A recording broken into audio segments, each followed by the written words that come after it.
Welcome to Samir Patel Public School. How are you friends?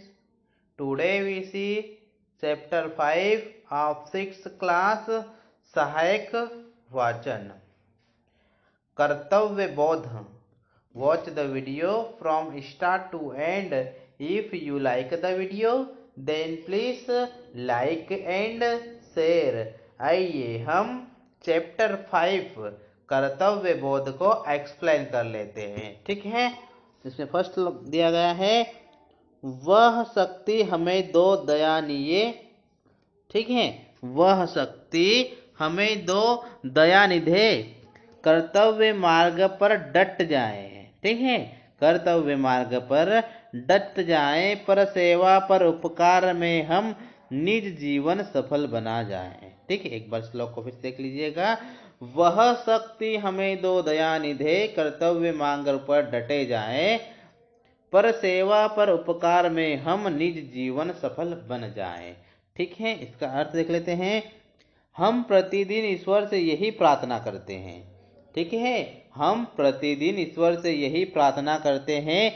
मनुष्य एक सामाजिक प्राणी है. ठीक है, मनुष्य एक सामाजिक प्राणी है. वह समाज के बिना नहीं रह सकता है. ठीक है, वह समाज के बिना नहीं रह सकता है. समाज का निर्माण तभी होता है जब व्यक्ति समाज का निर्माण तभी होता है जब व्यक्ति में परस्पर सौहार्दपूर्ण व्यवहार चलता रहता है. ठीक है, विभिन्न व्यक्तियों के संबंध का निर्वहन तभी संभव हो पाता है.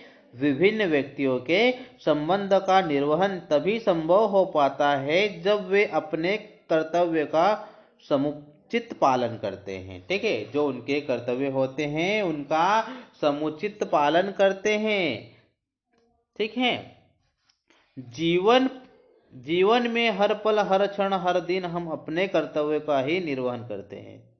ठीक है, जीवन में हर पल हर क्षण हर दिन हम अपने कर्तव्य का ही निर्वहन करते हैं. कुछ कर्तव्य व्यक्तिगत होते हैं. ठीक है, कुछ कर्तव्य व्यक्तिगत होते हैं और कुछ कर्तव्य पारिवारिक होते हैं. ठीक है, कुछ कर्तव्य तो व्यक्तिगत होते हैं और कुछ कर्तव्य पारिवारिक होते हैं. कुछ सामाजिक और कुछ राष्ट्रीय. ठीक है, कुछ सामाजिक और कुछ राष्ट्रीय. सबका हित सबका शुभ सबका कल्याण कर्तव्य में महत्वपूर्ण होता है. जिस समाज के लोगों को अपने अधिकारों के साथ अपने कर्तव्यों का भी ज्ञान होता है उस समाज में सर्वत्र सुख शांति प्रेम और भाईचारा व्याप्त रहता है. ऐसी समाज ही उन्नत माना जाता है. ठीक है, इसका हम प्रेरक प्रसंग देख लेते हैं. श्रवण कुमार के पिता का नाम शांतनु तथा माता का नाम भाग्यवती था. ठीक है, श्रवण कुमार के पिताजी का नाम था शांतनु तथा माता का नाम भाग्यवती था. उसके माता पिता युद्ध और नेत्रहीन थे. ठीक है, उसके जो माता पिता थे वह वृद्ध और नेत्रहीन थे. श्रवण कुमार उनका एकलौता पुत्र था. ठीक है, जो श्रवण कुमार था उनका एकलौता पुत्र था.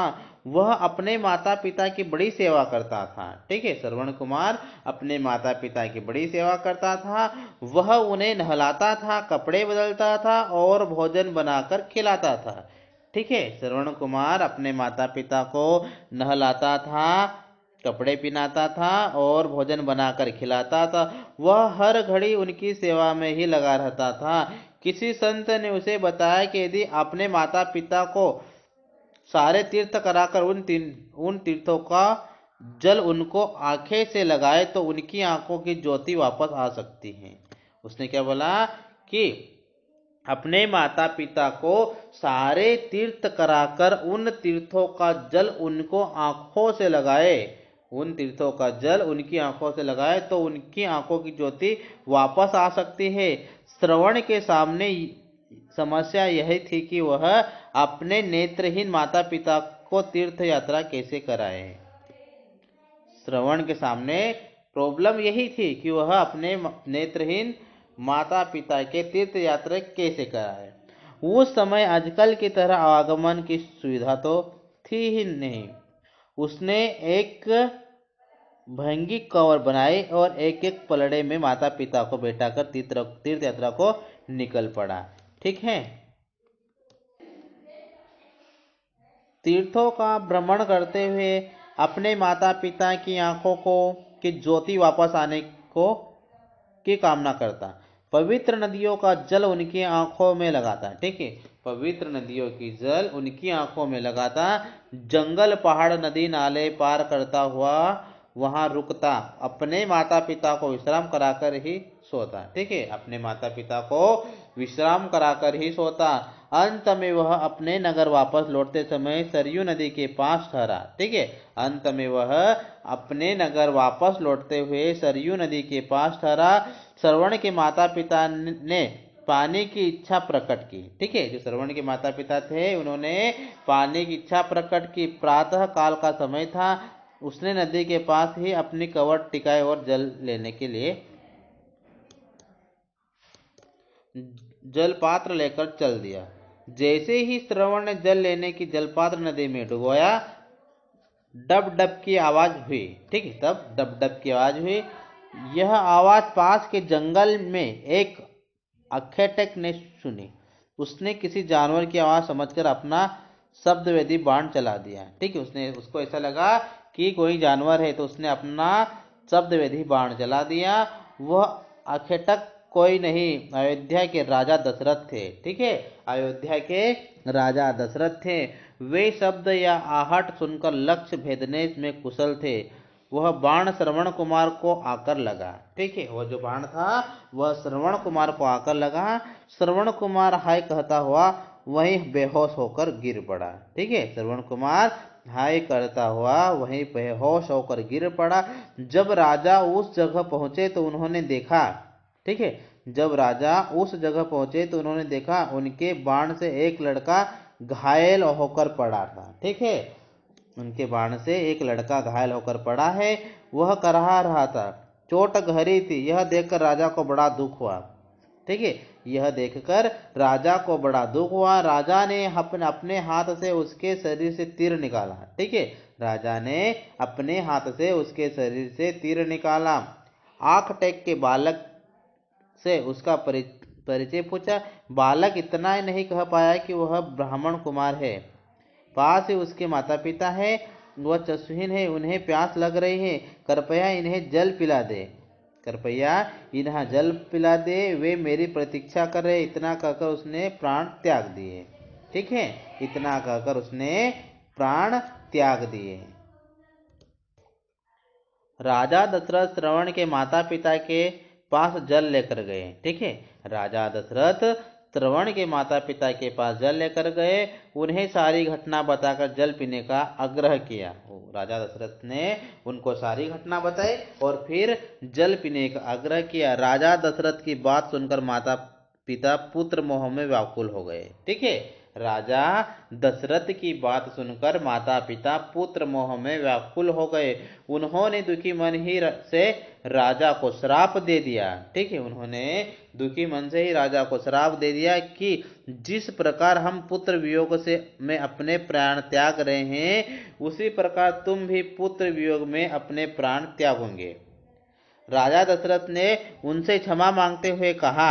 राजा दशरथ ने उनसे क्षमा मांगते हुए कहा कि उनसे अनजाने में ही यह अपराध हुआ है, जानबूझकर उसने नहीं किया है। उन्होंने कहा कि उनसे अनजाने में ही यह अपराध हुआ है, किंतु अब क्या हो सकता था। किंतु अब तो बात बहुत बढ़ चुकी है। ठीक है। इस बात के कारण राजा दशरथ को पुत्र वियोग में अपने प्राण त्यागना पड़े।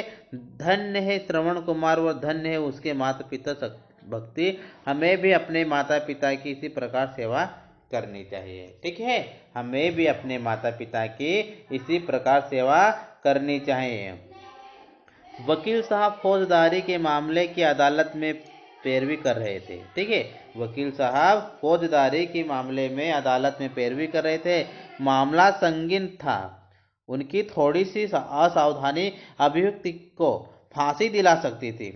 गंभीरतापूर्वक वे अपने तर्क दे रहे थे, तभी किसी ने वकील साहब के नाम पर तार लाकर दिया। उन्होंने तार खोला, ठीक है, उन्होंने तार खोला, पढ़ा और मोड़कर जेब में रख लिया, ठीक है, और मोड़कर जेब में रख लिया।